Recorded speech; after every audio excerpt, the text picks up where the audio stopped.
Have you ever wondered how we express hypothetical situations or regrets in English?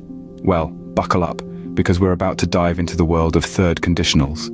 Third conditionals, my friends, are the key to unlocking these expressions. They're an essential tool in our linguistic toolbox, allowing us to speculate about a different past, to craft stories of what might have been. They're like the ghosts of actions not taken, the echoes of words unsaid, and while they might seem complex at first glance, they're an important part of mastering English grammar.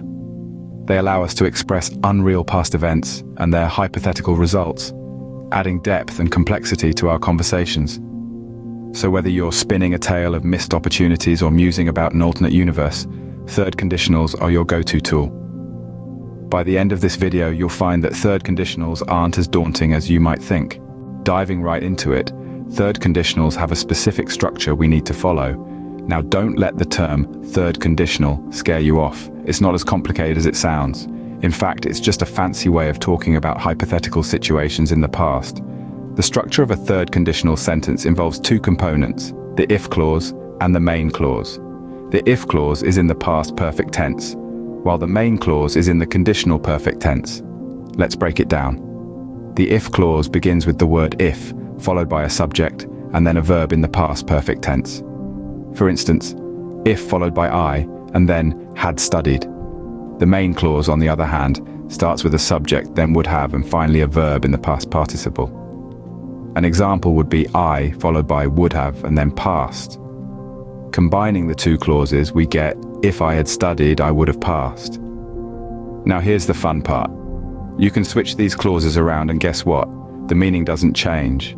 So I would have passed if I had studied has the same meaning as our previous sentence. Let's try another example.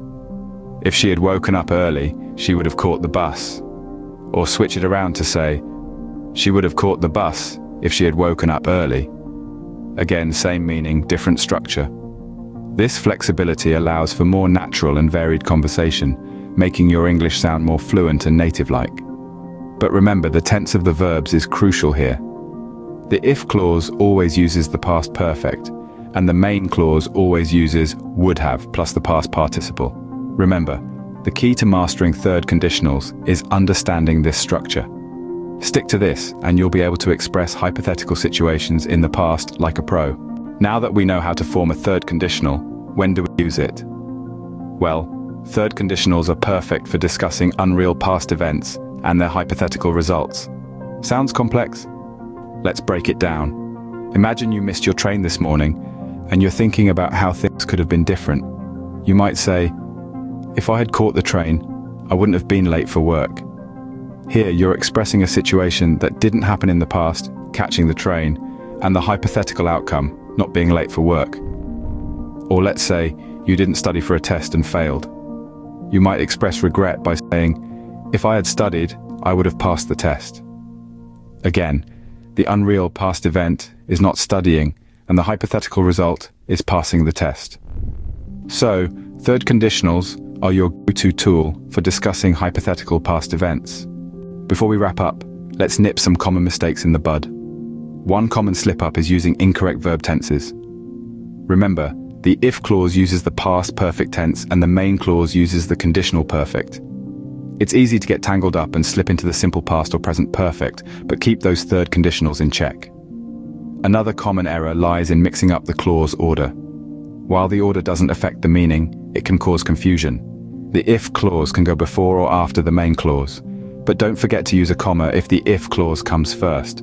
To sum up, third conditionals are used to express unreal situations in the past. They follow a specific structure and verb tense, and the order of clauses matters. With practice and understanding, third conditionals will soon become second nature to you. Thanks for joining us on this English grammar journey.